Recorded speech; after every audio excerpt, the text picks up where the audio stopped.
Soni LCD LED inverter repairing centre है। हमारे पास क्या दोस्तों, ये एमआई कंपनी की एमआई कंपनी की एलईडी है, 32 इंच एंड्रॉयड एलईडी है, स्मार्ट प्लस एंड्रॉयड। इसमें क्या है, लाइट आ रही है, बैक लाइट भी इसकी स्विच चल रही है और हमने बैक लाइट भी चेक कर ली है, आपको चेक करके दिखा रहे हैं।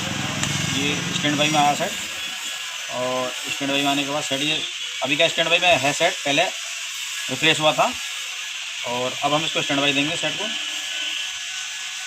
ये रेडी है स्टैंड बाई के लिए, और अगली बार में स्टैंड बाई सेट चल रहा है। सेट स्टैंड बाई में आ गया, ये देखें आप ये देखिए बात होता है। ये यहाँ पे पिक्चर नहीं बननी, इसकी बैकलाइट ऑन है, बैकलाइट ऑन है, यहाँ पे देखिए कोई पिक्चर इसके अंदर नहीं बन रही। अभी यहाँ जहाँ उंगली को पूर्व देखेंगे वहाँ हल्का सा वाइट नज़र आता है, ठीक है दोस्तों। अभी देखते हैं क्या दिक्कत है, क्या परेशानी है। अभी क्या समय की बचत के लिए हमने ऑलरेडी पहले से खोल रखी है कि इसमें है क्या दिक्कत।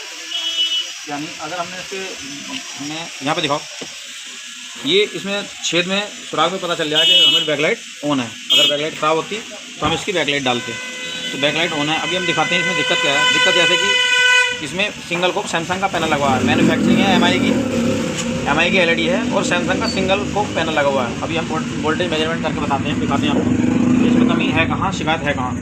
ज़्यादातर इसमें होता ये है कि या तो मेन प्रोग्राम आईसी ख़राब हो जाती है, लेवल शिफ्टर भी और सारी इसी के अंदर होता है, और इसकी जो टिकोन आईसी होती है चिप ऑन ग्लास, यानी कि कोफ के अंदर ही होती है, इस चिप के अंदर ही टिकोन आईसी लगी होती है, और इसमें 4186 एम का सिंगल कोप पैनल लगा हुआ है जो सैमसंग का होता है, ओरिजिनल पैनल है।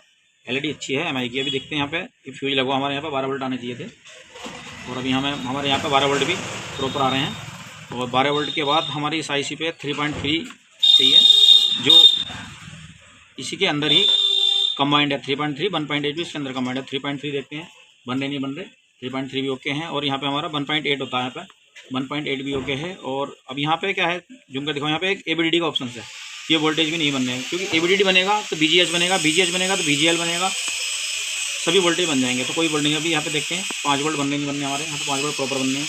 और जी यहाँ से आने के बाद 1.8, यहाँ से 1.8 हमारे यहाँ से हैं, यहाँ से आने के बाद 1.8 हमारे यहाँ आएंगे, जो कि हमारे टिकोन आईसी में जाएंगे, यहाँ पे जाएंगे टिकोन आईसी में। और 1.8 हमारे यहाँ पे भी आने चाहिए थे, 3.3 और यहाँ पर 1.8। देखिए 1.78 ये वोल्ट ही हमारे कोप में जाएंगे टिकोन रेडी के लिए। ये वोल्टेज आकर पिन नंबर 17 पर यहाँ पर हमारे आएंगे 5 वोल्ट, और जी यहाँ पर 3.3 5 वोल्ट, ये जूम करके दिखा पाते हैं 4186 एम की आईसी की पिन नंबर 17 पर 1.8 जाएंगे। यदि ये वोल्ट हमारे नहीं जा रहे हैं, सेट स्टैंड बाई होकर नहीं जा रहा, तो हमारे वोल्टेज नहीं बनेंगे। अभी हम देख के बताते हैं आपको कि शिकायत है कहाँ, सीके भी ख़राब है कि इसमें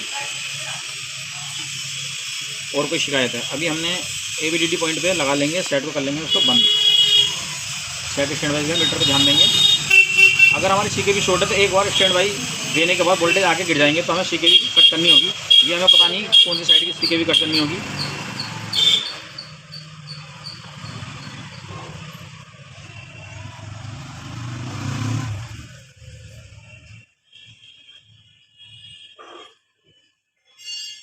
आया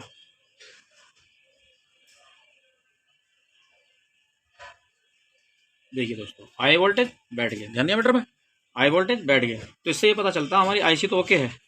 आईसी ओके, हल्की गुनगुनी हो रही क्योंकि इस पर लोड है, शॉर्टिंग है, और कोई ना कोई सीके भी खराब है। अब हम देखते हैं, बताते हैं आपको क्या फॉल्ट है, कहाँ से कमी है, ठीक है दोस्तों। देखिए दोस्तों, ये इसकी राइट साइड है, जो हम एलईडी अगर बैक करेंगे तो लेफ्ट साइड हो जाएगा, तो इसमें 227 ओम की शॉर्टिंग इसमें दिखा रहा है। अभी हमें क्या है, इस साइड के में ये कट करना है, यहाँ से हमें इसको सीकेबी को कट करेंगे। कट करने के बाद जब बताएंगे हम आपको कि इसमें वोल्टेज बनते नहीं बनते, पिक्चर बनती या नहीं बनती है। अभी दिखाते हैं हम आपको।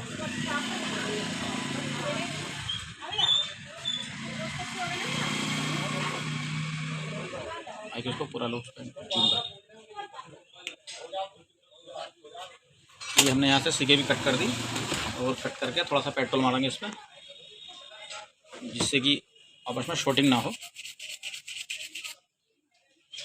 हमने CKV1 V यानी कि CKV1 V2 ये दोनों कट करें ट्रैक हमने इसके, और इसको कट करके अभी हम वोल्टेज दिखाएंगे ऑन करके साइड में बने कि नहीं बने। और एक बार और इसको क्लियर कर देते हैं यहाँ से, ठीक है जी। और सेट को ऑन करेंगे और मीटर पे ध्यान देंगे। वोल्टेज बने या नहीं बने इसके, ये ग्राउंड कर देते हैं इसको आपको। स्टैंड बाई दिया और ये रिलीज हुआ यहाँ से 12 वोल्ट। 12 वोल्ट के बाद यहाँ पे देखेंगे ABDD बना नहीं बना, बैठ देखो ये ABDD बन गया हमारा। और यहाँ CKV की बात करी जाए तो CKV वोल्टेज आ जाने चाहिए थे 9 वोल्ट। CKV 1 पे भी ये वोल्टेज हमारे CKV 9 वोल्ट 9 वोल्ट 11 वोल्ट। और यहाँ पे HABD होगा, बीकॉम वोल्टेज ही हमारे प्रॉपर बनने हैं। और अगर दिखाया जाता है यहाँ पे VGH भी हमारा रेडी बन गया। अब दोस्तों हम आपको पिक्चर दिखाते क्या कंडीशन है। देखिए दोस्तों, हमने इधर की CKV काटी थी। CKV कट करने के बाद हमने आपको दिखाया था कि वोल्टेज हमारे बन गए थे। वोल्टेज बनने के बाद अब पिक्चर या कंडीशन है। देखिए दोस्तों, हमने जो यानी कि लेफ्ट साइड और इधर राइट साइड जो CKV काटी थी, जो 227 ओम्स की शॉर्टिंग आ रही थी CKV कट करने के बाद, ये पैनल हमारा चल रहा है। देखिए इसमें हल्की हल्की बार दिखाई दे रहे हैं जो कि ना के बराबर है। और ये पूरे बार निकालने तो हमें शॉर्ट कलर से शॉर्टिंग निकालनी पड़ेगी। अभी क्या है, राइट साइड लेफ्ट साइड चल रहा है, राइट साइड कट हो गया, कोई दिक्कत नहीं, चलता रहेगा और सही चलेगा पैनल। और बाकी अगर ज़्यादा होगा तो हम शॉर्ट कलर शॉर्टिंग निकाल कर इसको पैनल को पहले की तरह स्मूथ बना देंगे। दोस्तों वीडियो अच्छी लगे लाइक करें, कमेंट करें। Thank you for watching my video.